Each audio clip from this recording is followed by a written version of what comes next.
Think and Grow Rich by Napoleon Hill. Chapter 2. Desire. The starting point of all achievement. The first step toward riches. When Edwin C. Barnes climbed down from the freight train in Orange, New Jersey, more than 30 years ago, he may have resembled a tramp, but his thoughts were those of a king. As he made his way from the railroad tracks to Thomas A. Edison's office, his mind was at work. He saw himself standing in Edison's presence. He heard himself asking Mr. Edison for an opportunity to carry out the one consuming obsession of his life, a burning desire to become the business associate of the great inventor. Barnes' desire was not a hope.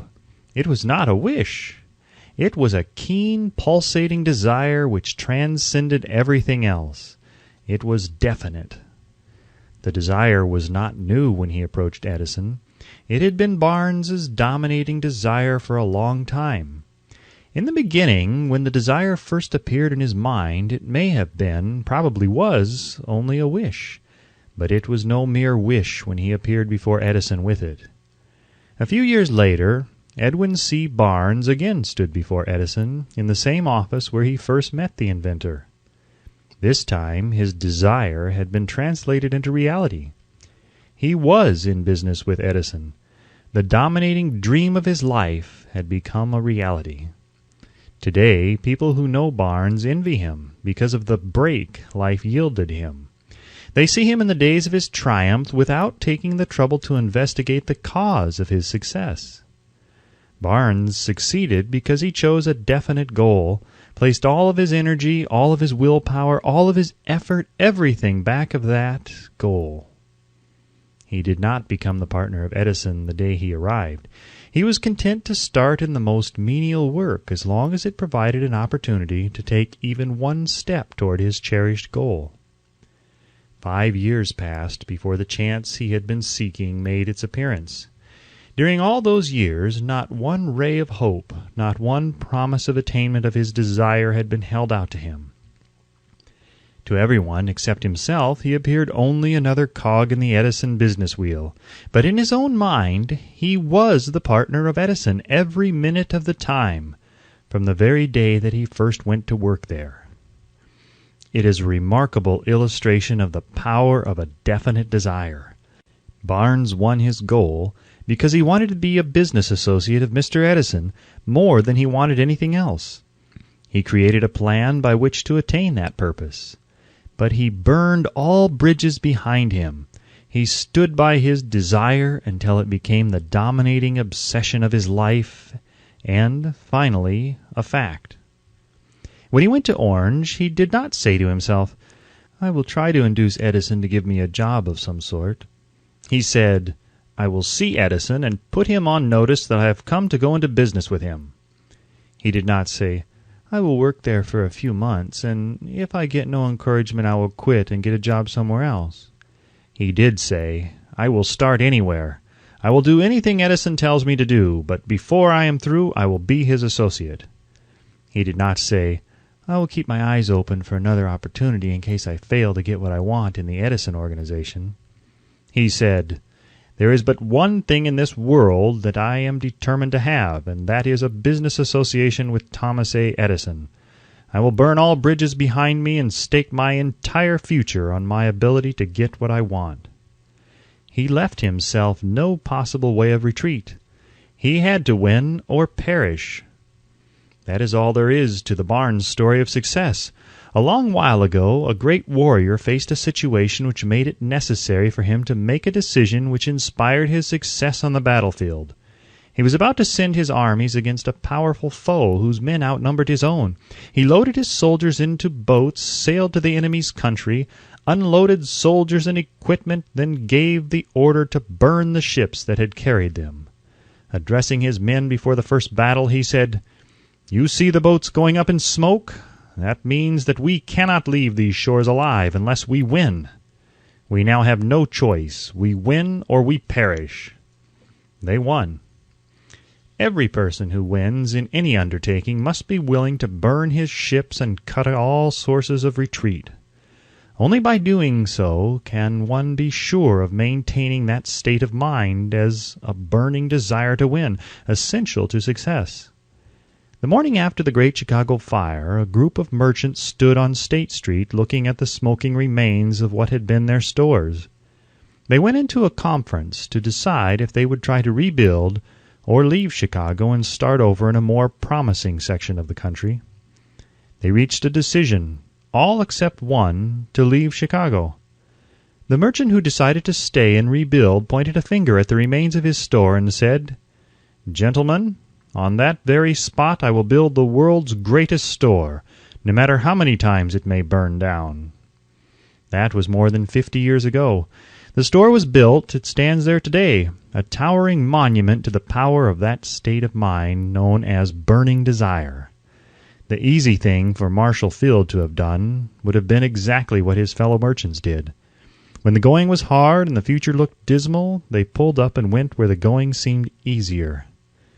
Mark well this difference between Marshall Field and the other merchants, because it is the same difference which distinguishes Edwin C. Barnes from thousands of other young men who have worked in the Edison organization.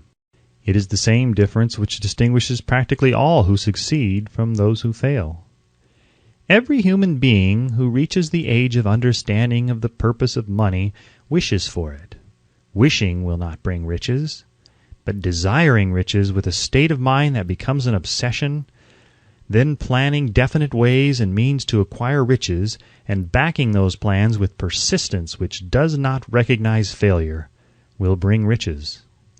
The method by which desire for riches can be transmuted into its financial equivalent consists of 6 definite practical steps, viz. First, fix in your mind the exact amount of money you desire. It is not sufficient merely to say, "I want plenty of money." Be definite as to the amount. There is a psychological reason for definiteness which will be described in a subsequent chapter. Second, determine exactly what you intend to give in return for the money you desire. There is no such reality as something for nothing. Third, establish a definite date when you intend to possess the money you desire. Fourth, create a definite plan for carrying out your desire, and begin at once, whether you are ready or not, to put this plan into action. Fifth, write out a clear, concise statement of the amount of money you intend to acquire. Name the time limit for its acquisition. State what you intend to give in return for the money, and describe clearly the plan through which you intend to accumulate it. Sixth, read your written statement aloud twice daily, once just before retiring at night, and once after arising in the morning. As you read, see and feel and believe yourself already in possession of the money. It is important that you follow the instructions described in these 6 steps. It is especially important that you observe and follow the instructions in the 6th paragraph. You may complain that it is impossible for you to see yourself in possession of money before you actually have it. Here is where a burning desire will come to your aid. If you truly desire money so keenly that your desire is an obsession, you will have no difficulty in convincing yourself that you will acquire it. The object is to want money and to become so determined to have it that you convince yourself you will have it. Only those who become money conscious ever accumulate great riches. Money consciousness means that the mind has become so thoroughly saturated with the desire for money that one can see one's self already in possession of it. To the uninitiated, who has not been schooled in the working principles of the human mind, these instructions may appear impractical. It may be helpful to all who fail to recognize the soundness of the 6 steps to know that the information they convey was received from Andrew Carnegie, who began as an ordinary laborer in the steel mills, but managed, despite his humble beginning, to make these principles yield himself a fortune of considerably more than $100 million. It may be of further help to know that the 6 steps here recommended were carefully scrutinized by the late Thomas A. Edison, who placed his stamp of approval upon them as being not only the steps essential for the accumulation of money, but necessary for the attainment of any definite goal. The steps call for no hard labor. They call for no sacrifice. They do not require one to become ridiculous or credulous. To apply them calls for no great amount of education, but the successful application of these 6 steps does call for sufficient imagination to enable one to see and to understand that accumulation of money cannot be left to chance, good fortune, and luck. One must realize that all who have accumulated great fortunes first did a certain amount of dreaming, hoping, wishing, desiring, and planning before they acquired money. You may as well know right here that you can never have riches in great quantities unless you can work yourself into a white heat of desire for money and actually believe you will possess it. You may as well know also that every great leader from the dawn of civilization down to the present was a dreamer. Christianity is the greatest potential power in the world today because its founder was an intense dreamer who had the vision and the imagination to see realities in their mental and spiritual form before they had been transmuted into physical form.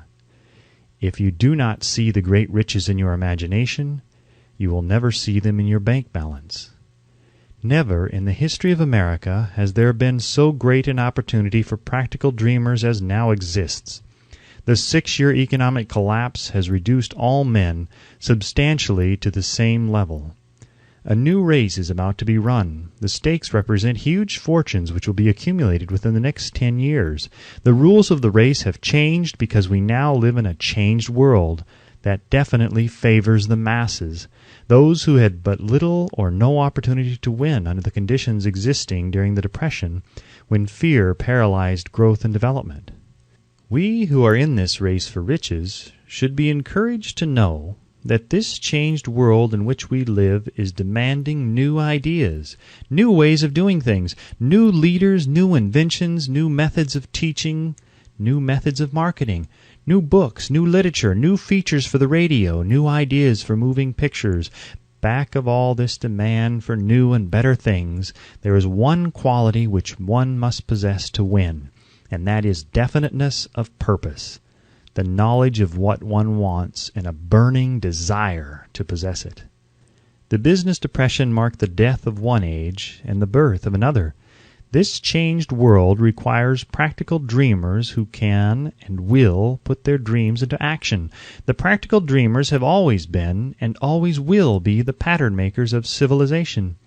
We who desire to accumulate riches should remember the real leaders of the world always have been men who harnessed and put into practical use the intangible, unseen forces of unborn opportunity, and have converted those forces, or impulses of thought, into skyscrapers, cities, factories, airplanes, automobiles, and every form of convenience that makes life more pleasant. Tolerance and an open mind are practical necessities of the dreamer of today. Those who are afraid of new ideas are doomed before they start. Never has there been a time more favorable to pioneers than the present. True, there is no wild and woolly West to be conquered as in the days of the covered wagon, but there is a vast business, financial, and industrial world to be remolded and redirected along new and better lines. In planning to acquire your share of the riches, let no one influence you to scorn the dreamer. To win the big stakes in this changed world, you must catch the spirit of the great pioneers of the past, whose dreams have given to civilization all that it has of the value, the spirit which serves as the life-blood of our own country. Your opportunity and mine to develop and market our talents. Let us not forget, Columbus dreamed of an unknown world, staked his life on the existence of such a world, and discovered it. Copernicus, the great astronomer, dreamed of a multiplicity of worlds and revealed them. No one denounced him as impractical after he had triumphed. Instead, the world worshipped at his shrine, thus proving once more that success requires no apologies, failure permits no alibis. If the thing you wish to do is right, and you believe in it, go ahead and do it. Put your dream across, and never mind what they say if you meet with temporary defeat, for they perhaps do not know that every failure brings with it the seed of an equivalent success. Henry Ford, poor and uneducated, dreamed of a horseless carriage, went to work with what tools he possessed without waiting for opportunity to favor him, and now evidence of his dream belts the entire earth. He has put more wheels into operation than any man who ever lived, because he was not afraid to back his dreams. Thomas Edison dreamed of a lamp that could be operated by electricity, began where he stood to put his dream into action, and despite more than 10,000 failures, he stood by that dream until he made it a physical reality. Practical dreamers do not quit. Wayland dreamed of a chain of cigar stores, transformed his dream into action, and now the United Cigar Stores occupy the best corners in America.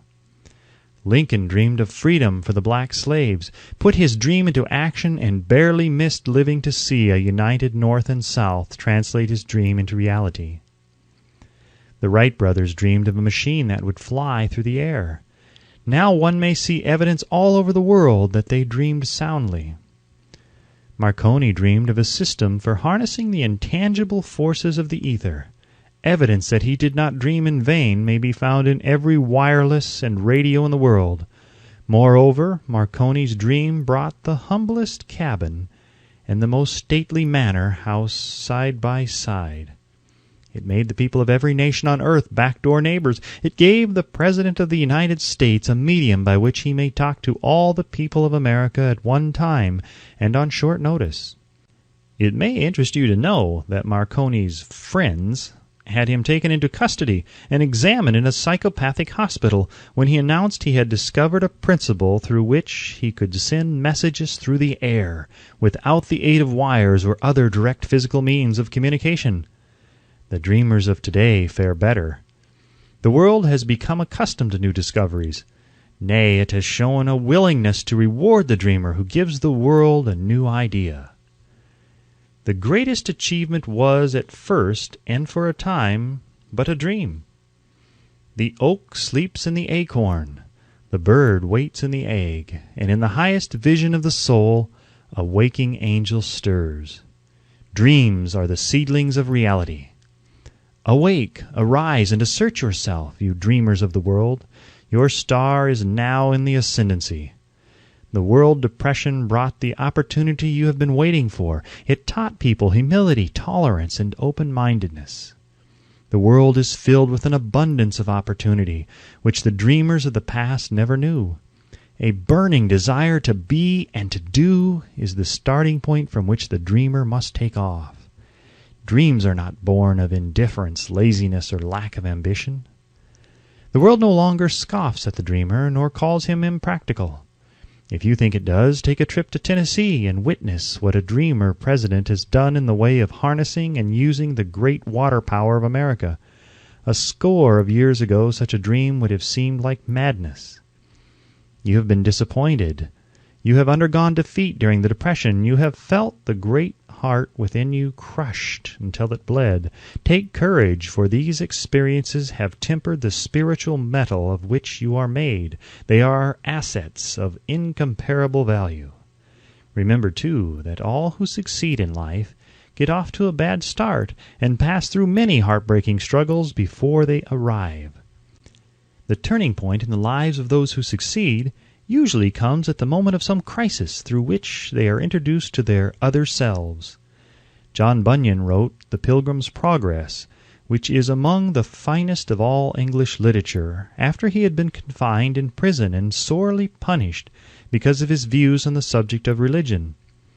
O. Henry discovered the genius which slept within his brain, after he had met with great misfortune and was confined in a prison cell in Columbus, Ohio. Being forced, through misfortune, to become acquainted with his other self, and to use his imagination, he discovered himself to be a great author instead of a miserable criminal and outcast. Strange and varied are the ways of life, and stranger still are the ways of infinite intelligence, through which men are sometimes forced to undergo all sorts of punishment before discovering their own brains and their own capacity to create useful ideas through imagination. Edison, the world's greatest inventor and scientist, was a tramp telegraph operator.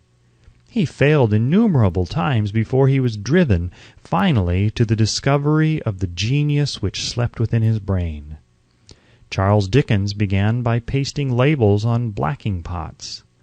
The tragedy of his first love penetrated the depths of his soul and converted him into one of the world's truly great authors. That tragedy produced first David Copperfield, then a succession of other works that made this a richer and better world for all who read his books. Disappointment over love affairs generally has the effect of driving men to drink and women to ruin, and this because most people never learn the art of transmuting their strongest emotions into dreams of a constructive nature. Helen Keller became deaf, dumb, and blind shortly after birth. Despite her greatest misfortune, she has written her name indelibly in the pages of the history of the great. Her entire life has served as evidence that no one ever is defeated until defeat has been accepted as a reality. Robert Burns was an illiterate country lad. He was cursed by poverty and grew up to be a drunkard in the bargain. The world was made better for his having lived because he clothed beautiful thoughts in poetry, and thereby plucked a thorn and planted a rose in its place.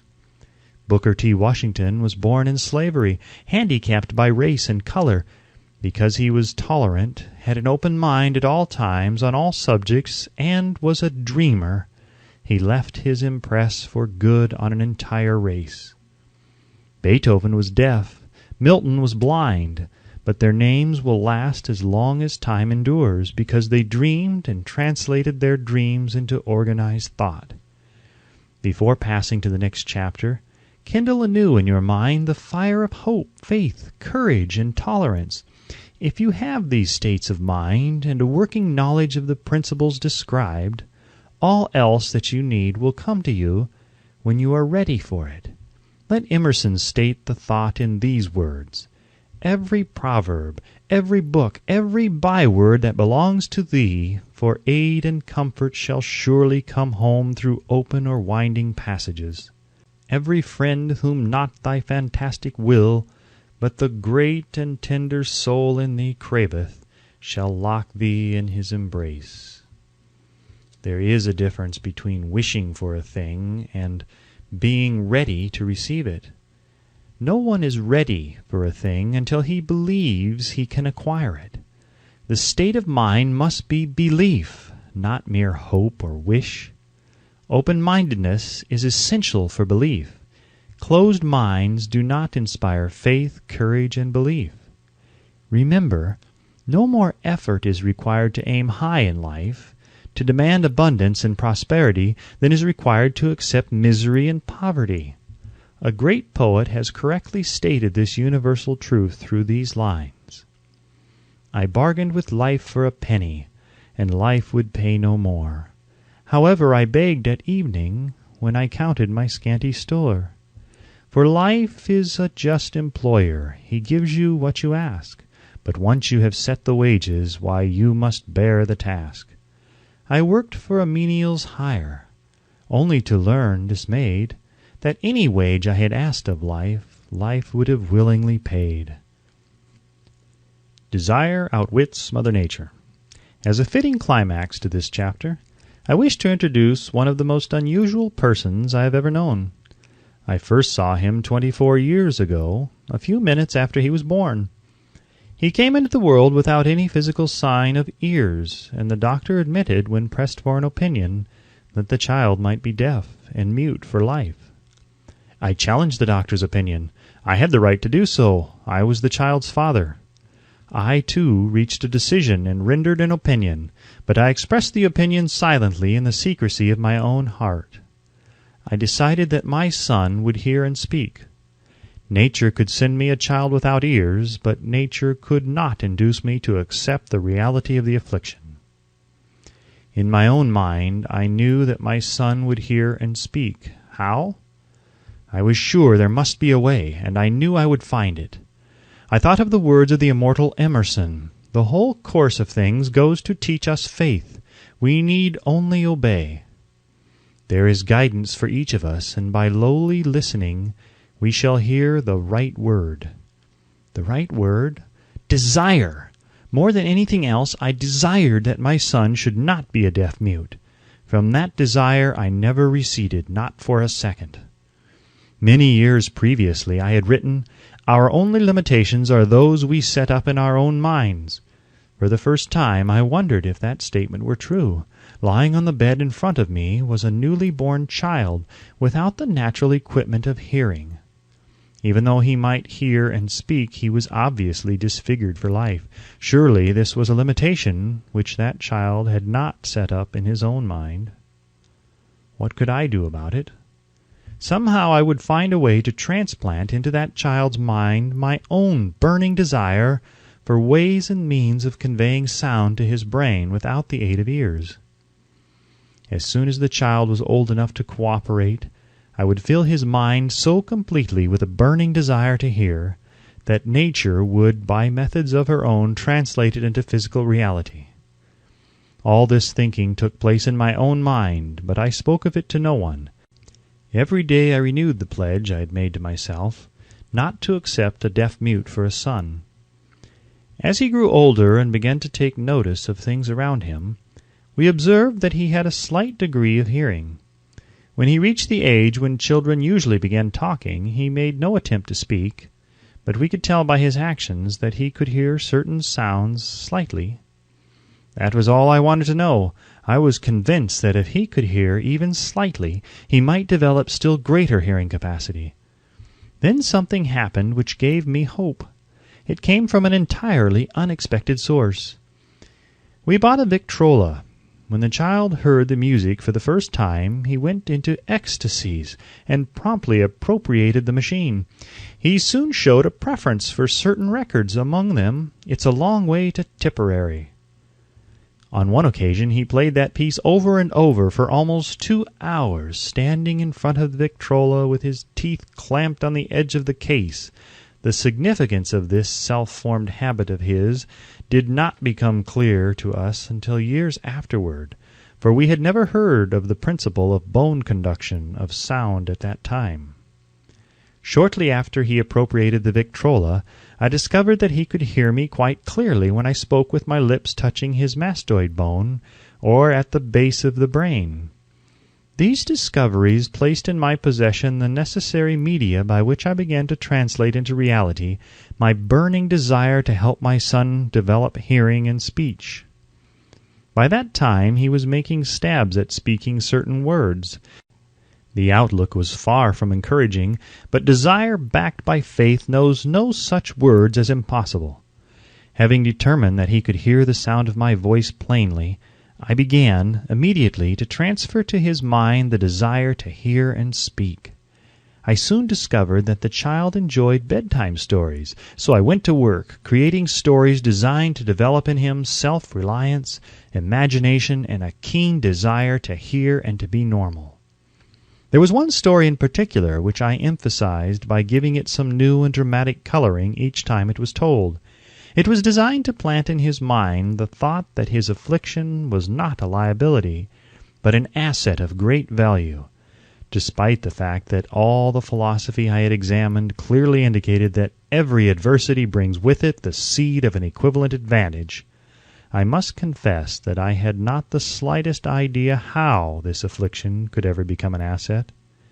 However, I continued my practice of wrapping that philosophy in bedtime stories, hoping the time would come when he would find some plan by which his handicap could be made to serve some useful purpose. Reason told me plainly that there was no adequate compensation for the lack of ears and natural hearing equipment. Desire, backed by faith, pushed reason aside and inspired me to carry on. As I analyze the experience in retrospect, I can see now that my son's faith in me had much to do with the astounding results. He did not question anything I told him. I sold him the idea that he had a distinct advantage over his older brother, and that this advantage would reflect itself in many ways. For example, the teachers in school would observe that he had no ears, and because of this they would show him special attention and treat him with extraordinary kindness. They always did. His mother saw to that by visiting the teachers and arranging with them to give the child the extra attention necessary. I sold him the idea, too, that when he became old enough to sell newspapers — his older brother had already become a newspaper merchant — he would have a big advantage over his brother for the reason that people would pay him extra money for his wares because they could see that he was a bright, industrious boy despite the fact that he had no ears. We could notice that gradually the child's hearing was improving. Moreover, he had not the slightest tendency to be self-conscious because of his affliction. When he was about 7, he showed the first evidence that our method of servicing his mind was bearing fruit. For several months he begged for the privilege of selling newspapers, but his mother would not give her consent. She was afraid that his deafness made it unsafe for him to go on the street alone. Finally, he took matters into his own hands. One afternoon, when he was left at home with the servants, he climbed through the kitchen window, shinnied to the ground, and set out on his own. He borrowed 6 cents in capital from the neighborhood shoemaker, invested it in papers, sold out, reinvested, and kept repeating until late in the evening. After balancing his accounts and paying back the 6 cents he had borrowed from his banker, he had a net profit of 42 cents. When he got home that night, we found him in bed asleep with the money tightly clenched in his hand. His mother opened his hand, removed the coins, and cried. Of all things, crying over her son's first victory seemed so inappropriate. My reaction was the reverse. I laughed heartily, for I knew that my endeavor to plant in the child's mind an attitude of faith in himself had been successful. His mother saw, in his first business venture, a little deaf boy who had gone out in the streets and risked his life to earn money. I saw a brave, ambitious, self-reliant little businessman whose stock in himself had been increased 100% because he had gone into business on his own initiative and had won. The transaction pleased me because I knew that he had given evidence of a trait of resourcefulness that would go with him all through life. Later events proved this to be true. When his older brother wanted something, he would lie on the floor, kick his feet in the air, cry for it, and get it. When the little deaf boy wanted something, he would plan a way to earn the money, then buy it for himself. He still follows that plan. Truly, my own son has taught me that handicaps can be converted into stepping stones on which one may climb toward some worthy goal, unless they are accepted as obstacles and used as alibis. The little deaf boy went through the grades, high school and college, without being able to hear his teachers excepting when they shouted loudly at close range. He did not go to a school for the deaf. We would not permit him to learn the sign language. We were determined that he should live a normal life and associate with normal children, and we stood by that decision, although it cost us many heated debates with school officials. While he was in high school, he tried an electrical hearing aid, but it was of no value to him, due, we believed, to a condition that was disclosed when the child was 6 by Dr. J. Gordon Wilson of Chicago, when he operated on one side of the boy's head and discovered that there was no sign of natural hearing equipment. During his last week in college, 18 years after the operation, something happened which marked the most important turning point of his life. Through what seemed to be mere chance, he came into possession of another electrical hearing device, which was sent to him on trial. He was slow about testing it due to his disappointment with a similar device.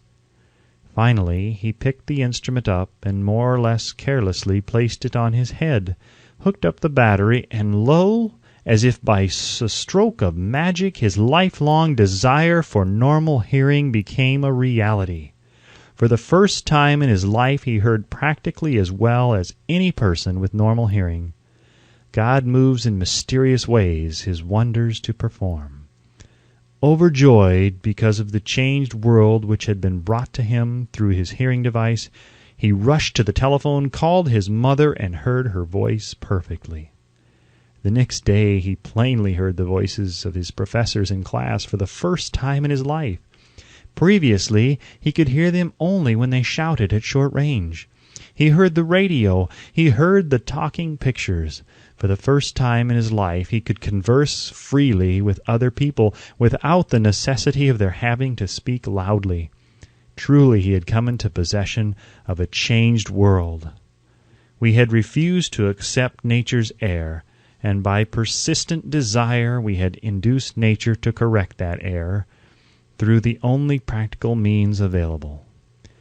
Desire had commenced to pay dividends, but the victory was not yet complete. The boys still had to find a definite and practical way to convert this handicap into an equivalent asset. Hardly realizing the significance of what had already been accomplished, but intoxicated with the joy of his newly discovered world of sound, he wrote a letter to the manufacturer of the hearing aid, enthusiastically describing his experience. Something in his letter, something perhaps which was not written on the lines, but back of them, caused the company to invite him to New York. When he arrived, he was escorted through the factory, and while talking with the chief engineer, telling him about his changed world, a hunch, an idea, or an inspiration, call it what you wish, flashed into his mind. It was this impulse of thought which converted his affliction into an asset, destined to pay dividends in both money and happiness to thousands for all time to come. The sum and substance of that impulsive thought was this. It occurred to him that he might be of help to the millions of deafened people who go through life without the benefit of hearing devices, if he could find a way to tell them the story of his changed world. Then and there he reached a decision to devote the remainder of his life to rendering useful service to the hard of hearing.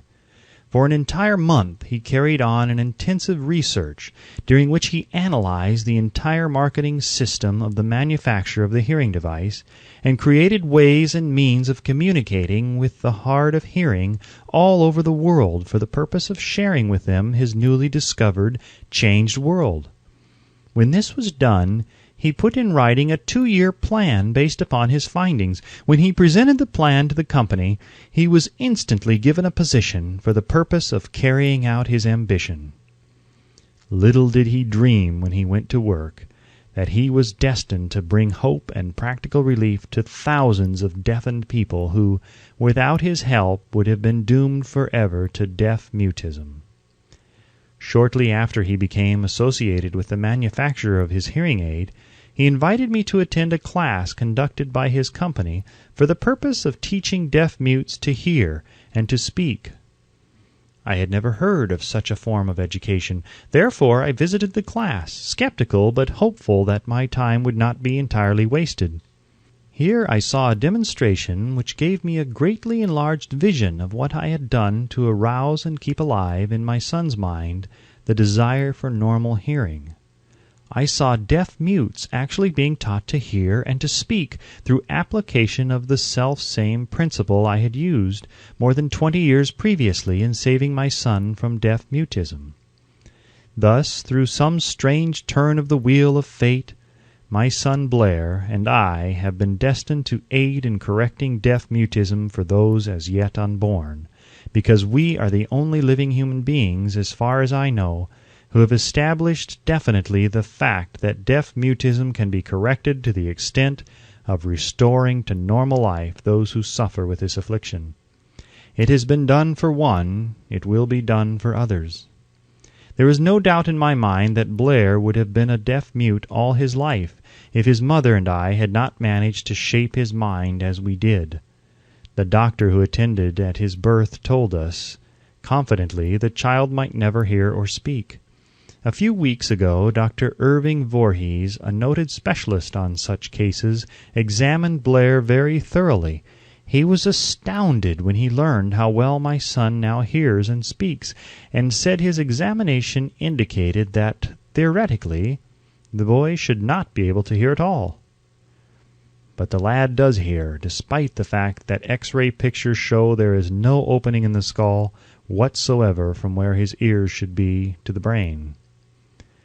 When I planted in his mind the desire to hear and talk and live as a normal person, There went with that impulse some strange influence which caused nature to become a bridge builder, and span the gulf of silence between his brain and the outer world by some means which the keenest medical specialists have not been able to interpret. It would be sacrilege for me to even conjecture as to how nature performed this miracle. It would be unforgivable if I neglected to tell the world as much as I know of the humble part I assumed in the strange experience. It is my duty and a privilege to say I believe, and not without reason, that nothing is impossible to the person who backs desire with enduring faith. Verily, a burning desire has devious ways of transmuting itself into its physical equivalent. Blair desired normal hearing. Now he has it. He was born with a handicap which might easily have sent one with a less defined desire to the street with a bundle of pencils and a tin cup. That handicap now promises to serve as the medium by which he will render useful service to many millions of hard of hearing, also to give him useful employment at adequate financial compensation the remainder of his life. The little white lies I planted in his mind when he was a child by leading him to believe his affliction would become a great asset, which he could capitalize, has justified itself. Verily, there is nothing right or wrong which belief plus burning desire cannot make real. These qualities are free to everyone. In all of my experience in dealing with men and women who had personal problems, I never handled a single case which more definitely demonstrates the power of desire. Authors sometimes make the mistake of writing of subjects of which they have but superficial or very elementary knowledge. It has been my good fortune to have had the privilege of testing the soundness of the power of desire through the affliction of my own son. Perhaps it was providential that the experience came as it did, for surely no one is better prepared than he to serve as an example of what happens when desire is put to the test. If Mother Nature bends to the will of desire, is it logical that mere men can defeat a burning desire? Strange and imponderable is the power of the human mind. We do not understand the method by which it uses every circumstance, every individual, every physical thing within its reach as a means of transmuting desire into its physical counterpart. Perhaps science will uncover this secret. I planted in my son's mind the desire to hear and to speak as any normal person hears and speaks. That desire has now become a reality. I planted in his mind the desire to convert his greatest handicap into his greatest asset. That desire has been realized. The modus operandi by which this astounding result was achieved is not hard to describe.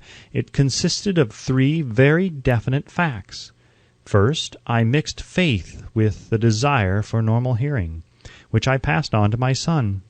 Second, I communicated my desire to him in every conceivable way available, through persistent, continuous effort over a period of years. Third, he believed me. As this chapter was being completed, news came of the death of Madame Schumann-Heink. One short paragraph in the news dispatch gives the clue to this unusual woman's stupendous success as a singer. I quote the paragraph because the clue it contains is none other than desire. Early in her career, Madame Schumann-Heink visited the director of the Vienna Court Opera to have him test her voice. But he did not test it. After taking one look at the awkward and poorly dressed girl, he exclaimed none too gently, "With such a face and with no personality at all, how can you ever expect to succeed in opera? My good child, give up the idea. Buy a sewing machine and go to work. You can never be a singer." Never is a long time. The director of the Vienna Court Opera knew much about the technique of singing. He knew little about the power of desire when it assumes the proportion of an obsession. If he had known more of that power, he would not have made the mistake of condemning genius without giving it an opportunity. Several years ago, one of my business associates became ill. He became worse as time went on and finally was taken to the hospital for an operation. Just before he was wheeled into the operating room, I took a look at him and wondered how anyone as thin and emaciated as he could possibly go through a major operation successfully. The doctor warned me that there was little if any chance of my ever seeing him alive again. But that was the doctor's opinion. It was not the opinion of the patient. Just before he was wheeled away, he whispered feebly, "Do not be disturbed, Chief. I will be out of here in a few days." The attending nurse looked at me with pity. But the patient did come through safely. After it was all over, his physician said, "Nothing but his own desire to live saved him. He never would have pulled through it if he had not refused to accept the possibility of death." I believe in the power of desire backed by faith because I have seen this power lift men from lowly beginnings to places of power and wealth. I have seen it rob the grave of its victims. I have seen it serve as the medium by which men staged a comeback after having been defeated in 100 different ways. I have seen it provide my own son with a normal, happy, successful life despite nature's having sent him into the world without ears. How can one harness and use the power of desire? This has been answered through this and the subsequent chapters of this book. This message is going out to the world at the end of the longest and perhaps the most devastating depression America has ever known. It is reasonable to presume that the message may come to the attention of many who have been wounded by the depression, those who have lost their fortunes, others who have lost their positions, and great numbers who must reorganize their plans and stage a comeback. To all these I wish to convey the thought that all achievement, no matter what may be its nature or its purpose, must begin with an intense, burning desire for something definite. Through some strange and powerful principle of mental chemistry, which she has never divulged, nature wraps up in the impulse of strong desire that something which recognizes no such word as impossible and accepts no such reality as failure.